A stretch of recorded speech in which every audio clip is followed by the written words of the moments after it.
Chapter 18. She sent the letters and told herself that she was not waiting, not expecting anything but an acknowledgement of her resignation, a formal response to her "Dear Professor Isles," something that one of the secretaries would type up for him, put a copy in his filing cabinet labeled "Administration." In Khartoum, no postman walked the streets, no letters were delivered to people's homes. Her aunt rented out a post office box, owned a key that creaked open a little metal door like a locker. Inside, the family's post would be found, lying on a film of dust. Summer turned the key of the post office box and found nothing. In Egypt, when she had spent day after day interpreting interviews in Cairo, Alexandria, and the South, she had waited for a message from him, some word. He knew where she was, he knew how to get in touch with her. She needed him to say, "I didn't mean it when I said get away from me. I didn't mean it." That was what she wanted in those tense days. Different hotels, everyone she was working with enjoying the location, appreciative of Egypt, going out to see all the sights, and she sick inside, not sure of anything except that she must work hard, stay numb, not cry. 3 weeks comforting herself. Tomorrow he will get in touch with me. He knows where I am. Tomorrow.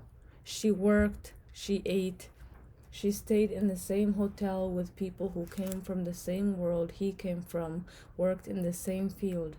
His competitors who wrote from some journals he wrote for, went to the same conferences, but in her eyes they were different than him, indistinct and cheerful compared to him.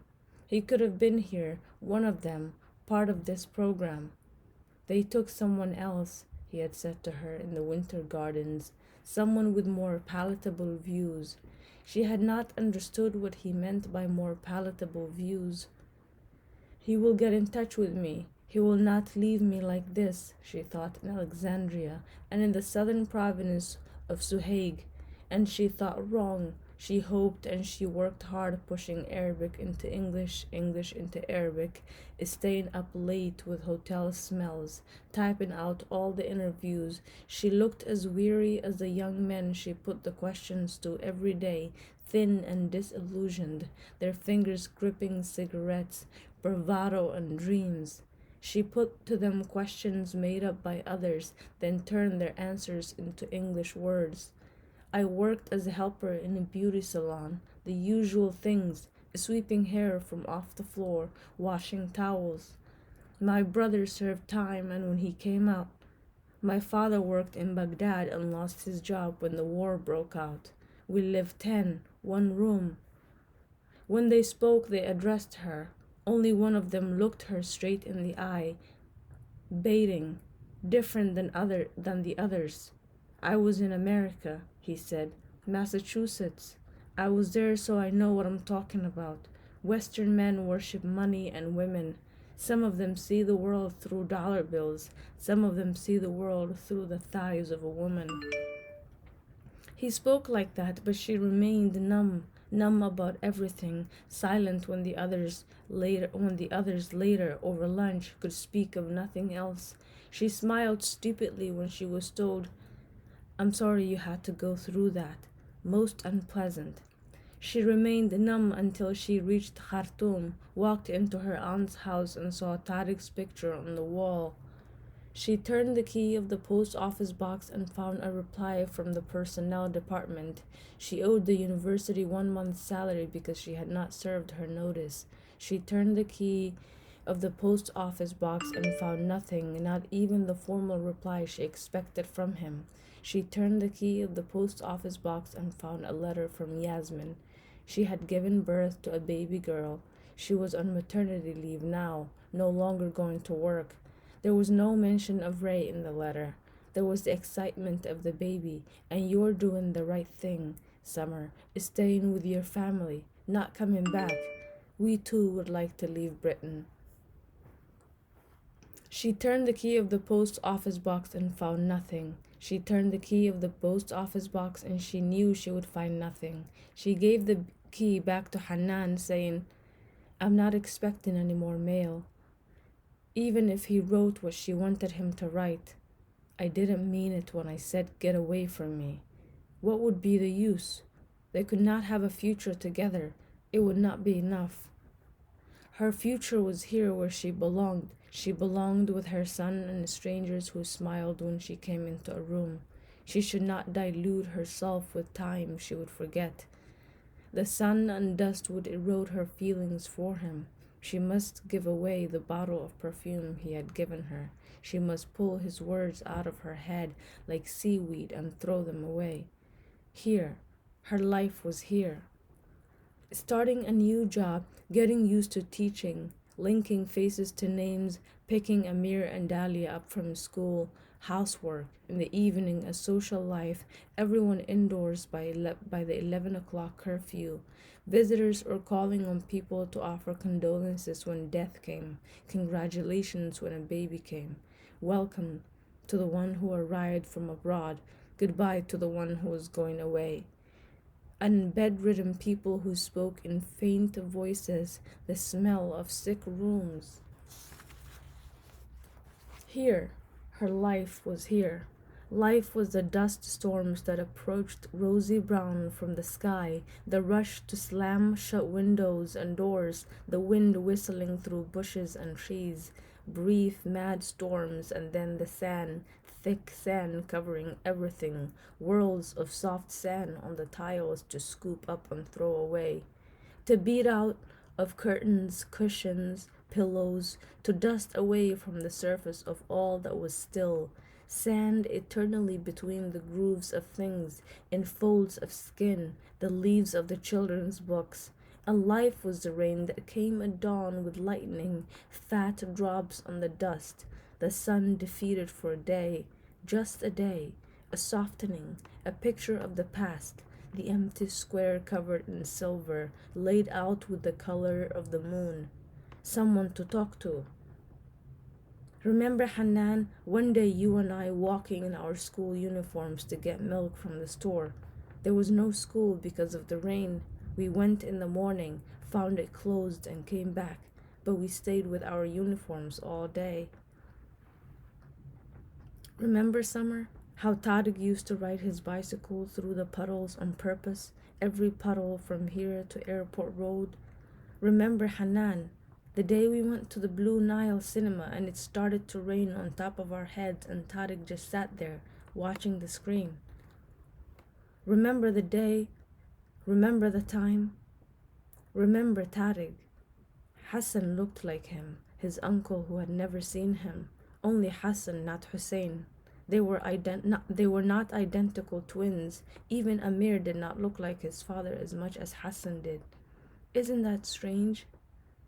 She said to Hanan as they folded the washing together. So much washing, hills of clean clothes to sort out and smooth into neat piles. Week after week, stroking Hassan's hair, watering the garden, removing seeds from slices of watermelon, watching Hanan's baby grow. The first day he ate beans, the first day he tasted mangoes, and how his nappy looked after that. The doorbell, and rushing from indoors down the steps of the porch to drag open the black metal gate, Miranda for guests, ice cubes, a dish of sweets to pass around. Water, some would say. Just get me a glass of water, Summer, nothing else. She fell in love with Amir again. She carried him around the house like Hanan carried her baby. They played a game. They pretended Amir was a baby again and she had to carry him. Only in this game could he be sweet and clinging. At all other times he was aloof, independent, never afraid. He neither remembered nor missed his father. He had lived quite content without his mother. There was something unendearing about her son, a strength, an inner privacy she knew nothing about, shut out by guilt and her years away. Only in this game of baby and mother were they close. Carrying him around the house, not minding that he was heavy. Do you know, baby, that you were born in a cold country and you wore white wool? Baby, do you want to go outside to the garden? Look, this is a tree. This is the grass. What's that? In his pretend baby voice, pointing up. What's that? An airplane. It takes people away, far away from here. The new job, different people, classes held in different locations. Some of the erasing illiteracy classes were in the evening at the university, palm trees and a campus shabby with crumbling walls.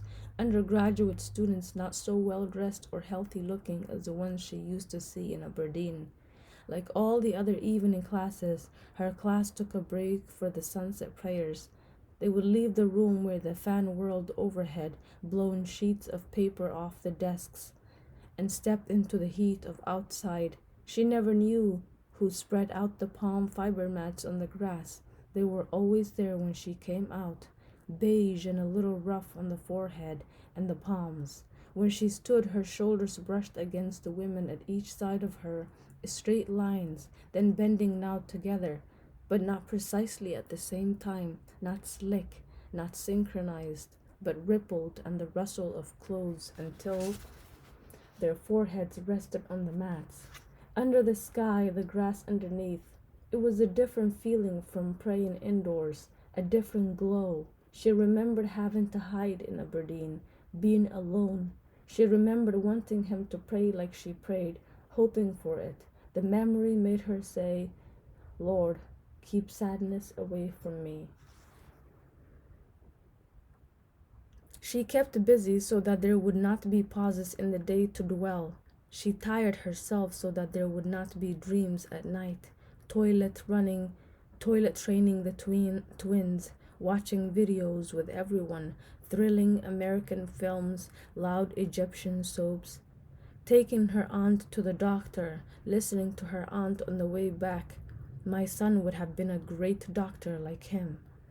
Listening to Nahla for hours at a time, Nahla angry because her wedding must be indefinitely postponed, the reasons, a catalog of problems, her fiancé's work, his lack of work, his frustrated desire to get a job abroad, the fact that they had nowhere to live, the fact that his father was loaded and yet too mean to help out. She was rarely alone, almost never alone. At night, her aunt would turn over, sit up, pour herself a glass of water from the thermos she kept under her bed. Amir would mumble in his sleep, kick off the covers, dream children's dreams. First thing in the morning, Dahlia would come down, trailing ribbons and comb, a smudge tube of welliform. Braid my hair. Hurry, I'll be late for school. The welliform made Dahlia's hair gleam and stuck on Summer's fingers. She wiped them on her own hair and covered it before Dahlia's father came down to bid his mother-in-law good morning. On his way to work, he worked in his family's ice factory. Every morning he said the same thing. Do you need anything? And every morning her aunt replied, only your well-being. Though at any other time of the day she would want him to do this and that, bring this and that, send messages through Hanan. Sometimes, if there was time, he had coffee with her aunt. Summer stirring the sugar, offering biscuits. Most often, the morning was a rush and he did not have time to sit down. He would hold Dahlia by the hand, pretty in her school uniform and braids, greet his mother-in-law and say, do you need anything, aunt? What was life like? Deprivation and abundance side by side like a miracle, surrender to them both. Poverty and sunshine, poverty and jewels in the sky, drought and the gushing Nile, disease and clean hearts, stories from neighbors, relations. A 20-year-old smitten with polio, look at him now, overweight and ungainly, walking with a crutch. On the operating table, before they knocked me out with the anesthetic, I saw flies buzzing above my head. No this and no that, no water in this land where the Nile flooded, no water to have a shower with, flush the toilet with, cook, drink. Driving in the car across town to fill big jerry cans with water from someone else's garden tap, tipping buckets of water down the toilet, scooping water from a pail to bathe. Tempers were short during a water cut, even shorter than during a power cut. When the water came back, it spluttered and spat out of the taps, dark brown with sediment, poisonous black. Gradually, it would lighten. Even then, they had to filter it before they drank it or cooked with it. A challenge just to live from day to day, a struggle just to get by. But there were jokes about cuts, rationing, and the government. Laughter on hot evenings in the garden, her aunt is smiling like in the past. Grasshoppers and frogs as loud as the children. And every day Amir in his school uniform, white shirt is streaked with sweat and dust, scruffy shoes. Why did you lose your pencil? No, you're not allowed to buy candy floss from the man at the gate. It's full of germs. This was her life, fighting malaria, penicillin powder on the children's cuts, the curfew at 11, immersing herself, losing herself so that there would not be pauses in the day to dwell, no time for fantasies at night.